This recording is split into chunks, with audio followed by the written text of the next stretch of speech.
Now, continuing what we just said there, we just said that Samuel Tilden basically gave up. And so, what happens after this? Who is there? Now, a group of people emerged when the troops left, and these were former Confederate soldiers, people, those supporters, and they called them Redeemers. Now, let's take a look, and you can tell me who the Redeemers kind of remind you of. They are not them, mind you, but they are something else. These are the Redeemers ready to ride. Now, you can see they bear semblance of the KKK. However, that was not necessarily the case. They're not the KKK. They didn't do some good things. So, who are the Redeemers? The Redeemers are the former Confederate soldiers who are basically trying to scare the black people into submission. Okay, so there we have the Redeemers. Now, the other way they kept Reconstruction out of the South is by this really, really pink, dark area. They called it the Solid South. And so, what does the Solid South basically mean? It means they're not going to vote Republican. Now, I know that seems odd, especially considering, Republican you think are conservative, but at this time it's actually switched. Abraham Lincoln was actually a Republican. Now, it does change over time, and we'll get into that. But the Democrats are basically here, and the Democrats are what we consider to be Republicans today, conservative. And so they're only going to vote for Democrats in the state, and the idea is to cause that tie again, where they can have where it is now. Luckily, we've never tied again. The main reason is the population of these states here is far less than the other ones, and so the Electoral College votes are less. So, without having Northern True presence, with having the Redeemers in there, let's talk about how it was for the former slaves. Now, the first thing we see here is the slaves, yes, they knew how to work the field, but they had no idea of the economics, of the money making, etc. And so they ran into some problems. All right? The first thing they're going to run into is called the crop lien system. Now, this doesn't mean their crops lean left or right, etc. This basically refers to the fact that they had to take out a loan from their former overseers or plantation owners or Confederate soldiers, who it could have been, to pay for their crops for the year. It's called a crop lien system, and basically that means that when they went to market to sell their corn or cotton or whatever it was, they had to pay their lien or their loan to that person before they made any profit. Now, out of that emerged another system, which is far, far worse. And one time I had a Freudian slip here, and I called it sharecropping. And it was kind of crappy. So what is sharecropping, and what does it work? Now, in your page there, you have a little diagram that you can follow through and copy this. In class, I went through it, so I'm going to go through it very quickly with you, all right? So starting here with number 1, the sharecropper, here he is, receives land and seed. In exchange, he promises the landowner half the crop. Now, do the math. Half the crop, right? So the sharecropper takes that money. He buys food and clothing on credit from the landowner's store. The same guy he just got the money from. Are you following me? Number 3, the sharecropper plants and harvests the crop. Yeah, there we go. Number 4, the sharecropper gives the landowner crop to sell. What? He's giving the guy he owes money and has credit through the crops he worked so that he can go and sell them. The sharecropper gets half the earnings, remember number 1, right? Minus the debt here. So is he going to make any profit? No. So here we go on to 5. When they settle up, the landowner says that the sharecropper owes more than he has earned. Well, duh.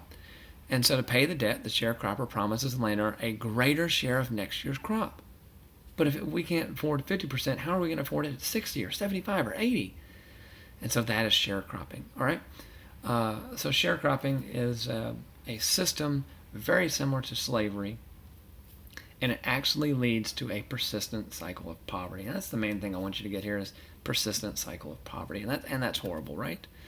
Now, once they found out this was wrong, how do you put things in place? And so the Redeemers morphed into something else. And so here it is, right? The KKK is born at this time. And KKK, of course, is Ku Klux Klan. It was started by Nathan Bedford Forrest. And it was actually started as a gentleman's group. But once they saw a need to do something different, it went in a different direction, and that's where they went here. The purpose of the KKK was to keep blacks in their place, as they put it, to make sure that they didn't, buck the system quo, the status quo, or what they were supposed to be doing. Okay, and so there we have that, and we'll talk more about them later on. Okay, now, what happens if you disobeyed the sharecropper and the KKK? This would happen, and it's called lynching, right? And so we have some different things here.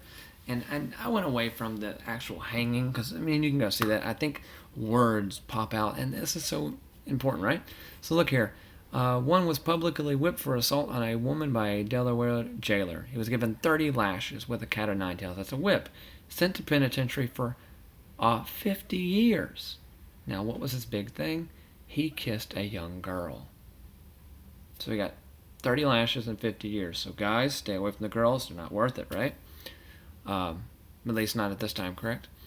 Now, the next one down here was lynched by Illinois farmers. He similarly dealt with for an attempted assault. He actually confessed his awful crime. Well, if you're about to get your butt kicked, yes. Now, these next two are crazy. A vigilante committee broke into the jail. Why would you want to break into jail? At Rock Springs, and they lynched and shot a man who has assaulted 3 women. Wade Hamilton's put to death by a citizens committee, and his body is left in a lonely snake bank. So not even if you're in jail for your crime are you safe, they'll get you. I imagine that assault was something very similar to this one, right? And then here's something else. The Texas mob burned a man at the stake. He was 18 years old, he was charged with assault, and he was lynched in a public square, meaning children could see this. So what is lynching, and what's the whole purpose here? Lynching is public intimidation, often leading to death, in order to instill fear and submission. That's what they're wanting to do here, okay? And so there you have that. Now, an organization was there to actually help the people out, and it's called the Freedmen's Bureau. Now, this is somebody who does not necessarily like the Freedmen's Bureau, but here it is, all right? So what is the Freedmen's Bureau, and what's going on? This is biased against it, but the Freedmen's Bureau was a organization funded from Congress that was there to help the former slaves, now freedmen, correct? Acclimate into society, become productive citizens, get education, things like that. Now, the biggest thing they did is they can't read or write, so they set up Freedmen's School. And here's a Freedmen's School. Now, here's the problem I have with the Freedmen's School. There's a couple of things. So let's look at this first. This boy looks like he's maybe 2 or 3 years old. And this one appears to be in her teens. So we have a large gap, do we not, between the ages of these people. Now, let's see how much they care. Because teachers, we care about you. You know, we sit there and say we don't. We mess around. But look at this. This teacher in her class picture is on the other side of the street. Almost, right? Look at the gap. So either she is afraid of them, or she doesn't want to teach them, and this is just the only job she can have. So do you think the education they're getting is proper? Probably not.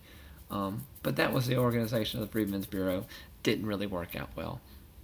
Now, one thing that the Freedmen's Bureau did accomplish is something called 40 acres and a mule. They wanted a systematic thing for every freed slave to get. And they came up with, they said, give them 40 acres and give them a mule. Okay. But we're not going to give them the seed. We're not going to give them anything like that. And you can tell it leads back into sharecropping, right? So 40 acres and a mule was what was given to every former slave family. Problem is, what happens if the mule dies? What happens if your plow breaks? What happens? An X number of things, right? And so you're going to have to go to that former person and basically get wrapped up in either a crop lien or a sharecropping system, and neither one of those are going to be good, correct? And so that is where we're at this point.